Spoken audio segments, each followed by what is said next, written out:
സിനിമയുടെ അഭിമാനം വാനോളം ഉയർത്തിയാണ് മലയാളികളുടെ പ്രിയ നടൻ മോഹൻലാൽ ദാദാസാഹിബ് ഫാൽക്കെ പുരസ്കാരം ഏറ്റുവാങ്ങിയത്.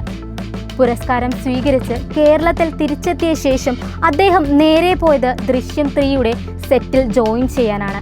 ചിത്രത്തിലെ താരങ്ങളും അണിയറ പ്രവർത്തകരും ചേർന്ന് മോഹൻലാലിനെ ആദരിച്ചിരിക്കുകയാണ്. ദൃശ്യം ചലച്ചിത്ര പരമ്പരയിലെ പ്രധാന സ്ത്രീ കഥാപാത്രമായ റാണിയെ അവതരിപ്പിക്കുന്ന നടി മീനയാണ് മോഹൻലാലിനെ ആദരിക്കുന്ന വിവരം പുറത്തുവിട്ടത്. ഇതിന്റെ ചിത്രങ്ങളും ഇവർ സോഷ്യൽ മീഡിയയിൽ പോസ്റ്റ് ചെയ്തു. മോഹൻലാൽ കേക്ക് മുറിക്കുന്നതും മീന അദ്ദേഹത്തിനെ പൊന്നാട അണിയിക്കുന്നതും താരം മീനയെ ആലിംഗനം ചെയ്യുന്നതുമായ ചിത്രങ്ങൾ കൂട്ടിച്ചേർത്തിട്ടുണ്ട്.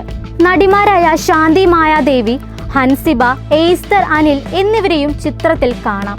ജിതു ജോസഫിനോടൊപ്പം നിൽക്കുന്ന ലൊക്കേഷൻ ചിത്രവും മീന പോസ്റ്റ് ചെയ്തിട്ടുണ്ട്.